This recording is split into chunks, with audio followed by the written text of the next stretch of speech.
we've got this unrest in Milwaukee, and we gave you all sides of that story. There was a police shooting. The person they shot was a 23-year-old guy.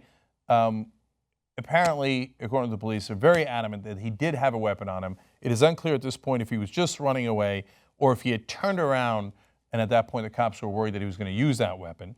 We also told you about the violence that erupted afterwards. There were peaceful protests and then very much not peaceful protests. Burning of a gas station, lots of police cars attacked, 11 police officers went to the hospital. None were critically injured, thank God. But there was some significant violence and significant fires that broke out. And then later, there was again peaceful protest. All of that happened. That is the entire context. So Hillary Clinton said something that was very logical about making sure that we, get the police and the community to understand one another. You're going to see that clip in a second. But Scott Walker thinks that was outrageous. So let's have you watch all of that and then talk about whether this makes sense or not. Look at what's happening in Milwaukee right now. We've got urgent work to do to rebuild trust between police and communities and get back to the fundamental principle: everyone should have respect for the law and be respected by the law. Well, I think comments like that are just inflaming the situation. I think people understand that in that neighborhood in Sherman Park and in Milwaukee, they want law enforcement to step up and protect them. The people who live in that neighborhood want police. They want the police in Milwaukee and the sheriff's department to step up and protect them. They don't want the criminals who were doing those actions against those businesses to do that. And I think statements like that and the lack of leadership we've had from the president on this issue only inflame the situation. Man, I cannot stand these Republican politicians. So what did Hillary Clinton say that was so outrageous? She said that we need to have respect for the law? What? How is that outrageous? She said, you just saw it yourself, you can rewind and watch it again. She said, we have urgent work to do to rebuild the trust between police and communities. Now, wait a minute. Even if you're the most diehard Republican out there, and you think it's not the police's fault at all, every single cop in the country is an absolute angel dropped down on earth by Jesus Christ, our Lord and Savior himself. Okay, and they don't walk on the beat, they float on the beat with their wings. Okay, so that's your position, and you think it's all black people's fault. Nonetheless, even you, wouldn't you concede that there is a lack of trust between the communities and the police, even if you think it's all the blacks' fault? Guys should just bow their head and respect the officers, and their officers are wonderful people, and the black culture is at fault. But nonetheless, you agree that there is distrust between those two communities. So for Hillary Clinton to say, hey, can we rebuild that trust? What part of that inflames tensions? What part of that is an outrageous statement? It's obviously true. Almost every person in the country would have to agree that it's true. But no, not Scott Walker. No way, no way. It's all Hillary Clinton's fault. It's Obama's fault. They're inflaming the tensions. But now, if you say that we should not have police reform, that everything is perfectly fine, and it's the black culture's fault, and they just sit there and take it, okay? Doesn't that further inflame tensions?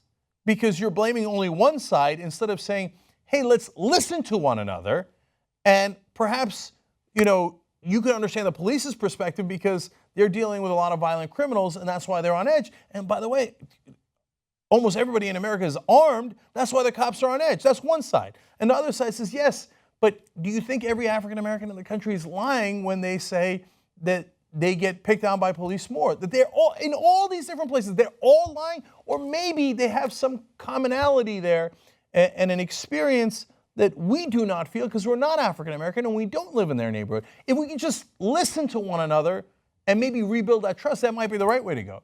Or you can go Scott Walker's way. No, it's definitely their fault and not our fault. We should know the cops don't have to do anything to reform. The community needs to understand about that. By the way, this is their governor. Milwaukee's in Wisconsin. He's the governor of Wisconsin. He's saying, he's like, cops, I got your back. Okay, that's fine. You should have everybody's back. But African-American community in Milwaukee, I don't have your back at all. You should just bow your head. And if you talk about reforming police in any way, shape, or form, or rebuilding that trust, well, you're at fault. Now, what's inflaming tensions? Can you figure out which side's inflaming tensions? All right, one more clip for you guys. Now, this is another conservative. He's Milwaukee County Sheriff David Clark. So Fox News loves to bring this guy on because he's African American and he will blame all other African Americans. Oh, this is gold for them. So now he's the one that asked Governor Walker to bring in the National Guard. They didn't have to use the National Guard, and they didn't. But the minute he had an opportunity, Sheriff Clark wanted to go to war.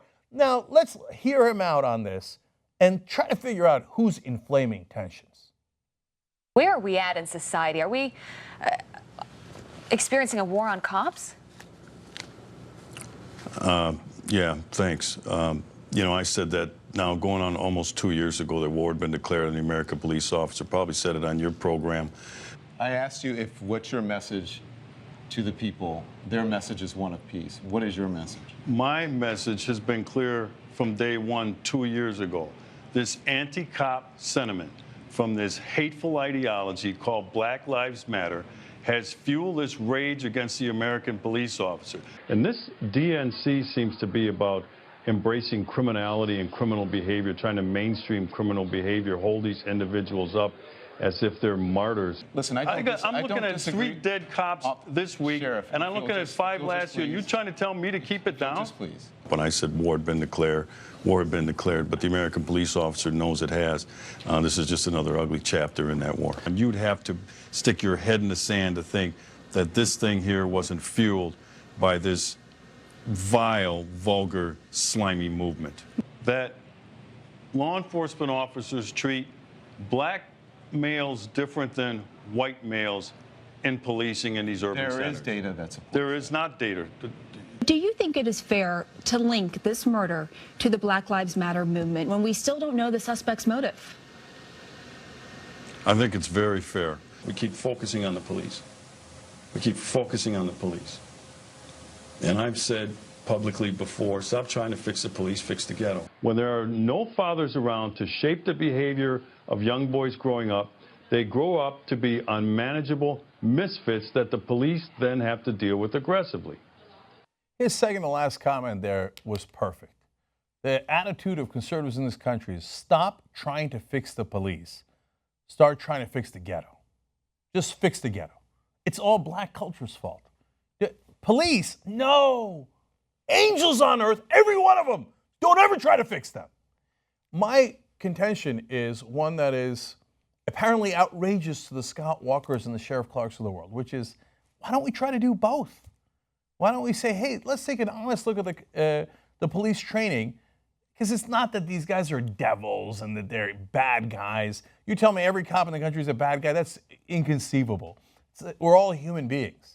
But there's something in the training where they're shooting fairly quickly. Can we look to fix that so that maybe they don't shoot as quick and kill as many civilians, especially the unarmed ones? Now, the one in Milwaukee, the guy who got shot in Milwaukee was armed, but we've shown you dozens of cases where they were unarmed. So, but no, stop trying to fix the police, conservatives say. Don't look at one side of the equation at all. But that's the government. They work for us. That's the side we can affect more. I pay for the salaries of those police officers. They work for us, the taxpayers. No, you have no accountability there. Don't you dare try to fix the police who work for you. The other side, well, it's the ghetto. It's the black people that's the problem. And look, I got a black guy on here to come and tell you that and to tell you good white folks that it's war. It's war. Gee, I wonder who's inflaming the tensions. I can't quite figure it out.